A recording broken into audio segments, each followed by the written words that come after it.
Assalamualaikum warahmatullahi wabarakatuh. Perkenalkan, saya Aldi Fernando, kelas EKI 4D, ingin mempresentasikan atau meresum Islamic Social Finance dalam rangka mewujudkan masyarakat sejahtera.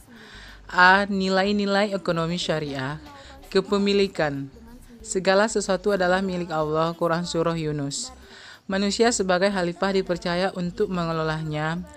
Ali Imran, manusia mendapatkan hak kepemilikan pribadi terhadap hasil usaha, tenaga, dan pemikirannya, maupun yang didapatkan dari hasil pemindahan kepemilikan berdasarkan transaksi ekonomi maupun warisan.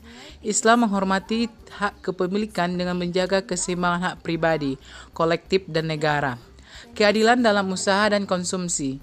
Kepemilikan pribadi tidak diperbolehkan untuk menjadi akumulasi kekayaan berlebihan. Quran Surah Al-Humazah. Namun, semua manusia mempunyai kecenderungan cinta terhadap harta. Quran Surah Al-Imran. Sementara tujuan individual dan hasil usaha ekonomi dibatasi agar tidak berlebihan. Tujuan sosial upaya dimaksimalkan dengan menafkahkan sebagian hartanya untuk kepentingan bersama. B. Prinsip-prinsip dasar ekonomi syariah. 1. Instrumen. Instrumen terbagi menjadi beberapa bagian, yaitu instrumen zakat, instrumen pelanggaran riba, instrumen pelanggaran masyur atau perjudian, instrumen infak, sedekah dan wakaf, instrumen atau transaksi muamalah. Prinsip dasar. Prinsip dasar 1. Pengendalian harta individu agar mengalir manusia. Investasi. Prinsip dasar 2. Distribusi pendapatan untuk menjalin inklusivitas seluruh masyarakat. Prinsip dasar 3. Optimalisasi investasi dan no riba. Prinsip dasar 4. Transaksi keuangan terkait erat sektor, melarang spekulasi tidak produktif.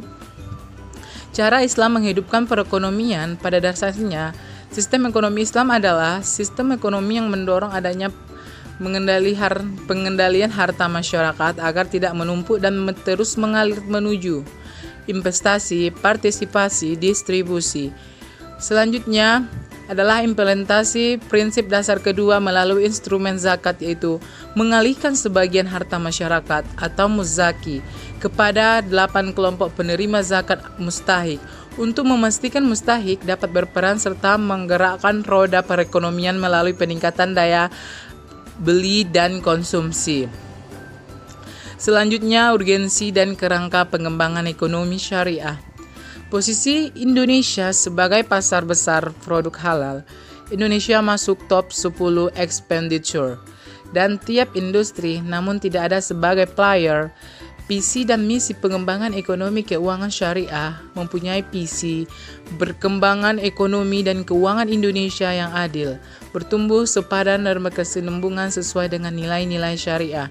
Misi mendorong mengalirnya faktor produksi, mengintegrasikan sektor keuangan dan sektor risk secara langsung yang seimbang, memperdayakan daya sosial atau siswa untuk meningkatkan keseimbangan dan pemerataan kesempatan usaha dan pendapatan. Yang terakhir, optimalisasi Islamic Social Finance. Kinerja siswa menuntut kesenjangan belum optimal. Keuangan syariah dalam pengentasan kemiskinan. Optimalisasi wakaf. Penguatan akuntabilitas keuangan sosial syariah. Suku wakaf untuk pembangunan infrastruktur 1. 6. Suku wakaf untuk pembangunan infrastruktur 2. Dan terakhir, realisasi proyek infrastruktur dengan wakaf. Cukup sekian yang dapat saya sampaikan. Kurang lebih saya mohon maaf. Assalamualaikum warahmatullahi wabarakatuh.